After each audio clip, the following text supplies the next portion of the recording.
کی نہر سے اس کو نہلائے گا، پھر سے وہ تر و تازہ اور خوب روح اور خوبصورت ہو جائے گا، اللہ تبارک تعالیٰ پھر اس کو جنت میں داخل کرے گا۔ یہ صرف وعدہ اسی شخص کے لیے جو مومن موحد مسلمان ہے۔ تو یہ تو وعدہ یہودی اور عیسائی کے تعلق سے ہو بھی نہیں سکتا، پھر بھی انہوں نے دعویٰ کیا کہ ہم جہنم میں کبھی نہ جائیں گے۔ میں نے کہا کیا تم نے اللہ سے عہد لے رکھا ہے، اللہ سے لکھ کر لے لیا ہے کہ اللہ ایسا نہیں کرے گا؟ تو یہ تو حال تھا جو یہودیوں اور عیسائیوں کا تھا، اہل کتاب کا تھا۔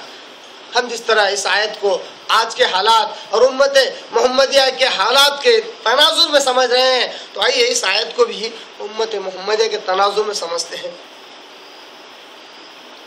جیسا کہ کل آیت نمبر 23 کے تعلق سے ہم نے سمجھا تھا کہ جس طرح اہل کتاب تورات و انجیل کی وجہ سے اہل کتاب کہلاتے ہیں، اسی طرح مسلمان بھی اہل کتاب میں سے ہیں، کیونکہ ان کے پاس قرآن مجید آیا، قرآن مجید ہے، تو یہ بھی اہل کتاب ہے۔ تو انہیں بھی جب قرآن مجید کی طرف بلایا جاتا ہے، پھر آقا صلی اللہ علیہ وسلم کے احادیث کی طرف بلایا جاتا ہے، تو یہ بھی منہ پھیر لیتے ہیں اور اعراض کرتے ہیں قرآن مجید اور احادیث مبارکہ سے جو فیصلہ کیا گیا اس فیصلے کو بھی رد کر دیتے ہیں۔ اتنا ہی نہیں، اپنی طرف سے نئے نئے مسائل گھڑ کر صحیح فیصلے کو دبانے کی بھی کوشش کرتے ہیں۔ یہ جو حق سے اعراض کرنے کی اور باطل پر جمے رہنے کی جو روش اہل کتاب ہی کی طرح، یہودی اور عیسائی کی طرح ان کے اندر جو آئی، وہ اسی لیے آئی، مسلمانوں میں بھی اسی لیے آئی کیونکہ یہ کہتے ہیں، بہت بڑی بات بتلا رہا ہوں، یہ کہتے ہیں کہ ساری دنیا، سارے اقوام، سارے دھرم والے جہنم میں جائیں گے، صرف مسلمان نہیں جائے گا۔ غور سے سننا میرے جملے کو، مسلمان یہ کہتا ہے کہ سارے اقوام، سارے دین دھرم والے جہنم میں جائیں گے، مسلمان نہیں جائے گا۔ یقیناً یہ بات سچی ہے، اللہ قسم کھائے کہتا ہوں، صرف اور صرف جنت میں جانے والا مسلمان ہی ہے، صرف مسلمان جو اسلام کو ماننے والا ہے وہی جنت میں جائے گا۔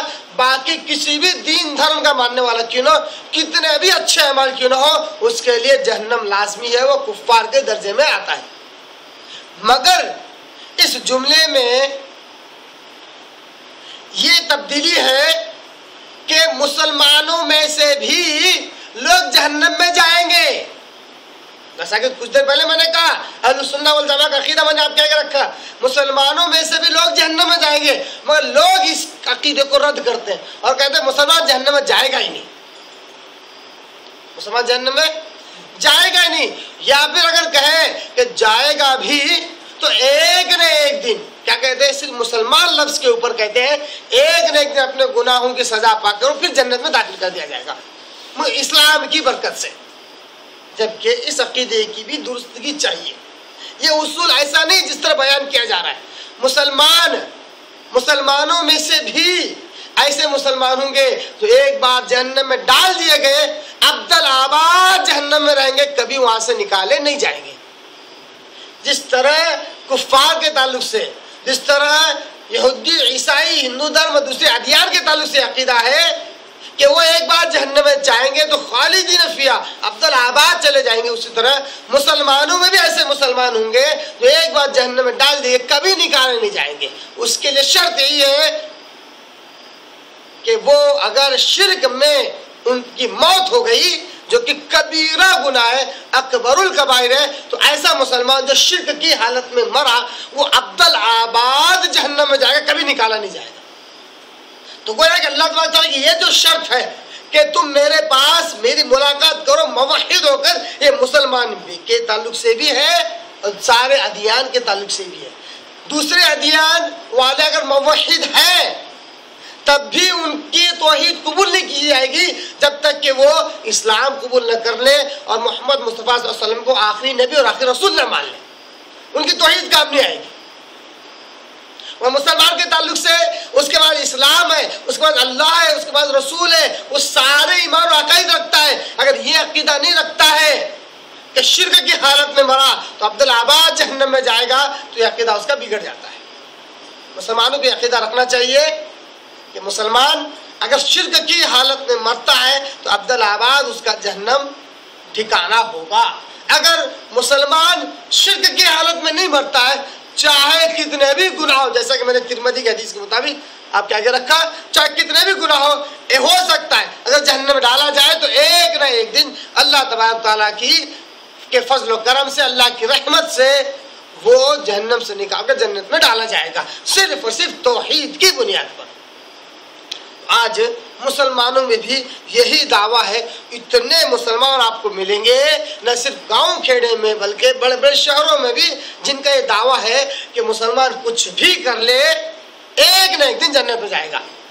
جب صرف مسلمان ایک نہ ایک دن جنت میں جائے گا، بلکہ موحد جو توحید پرست ہوگا وہ ایک نہ ایک دن جنت میں جائے گا۔ مسلمان کے ساتھ موحد کی شرط اشد شرط ہے، بہت ضروری شرط ہے۔ صرف مسلمان یہ کہنا مناسب نہیں ہے، بے شمار قرآن مجید کی آیتیں اس تعلق سے، بے شمار احادیث مبارکہ اس بات پر دلالت کرتے ہیں کہ صرف مسلمان جہنم سے نکال کر جنت کی طرف نہیں، موحد جہنم سے نکال کر جنت کی طرف ڈالا جائے گا۔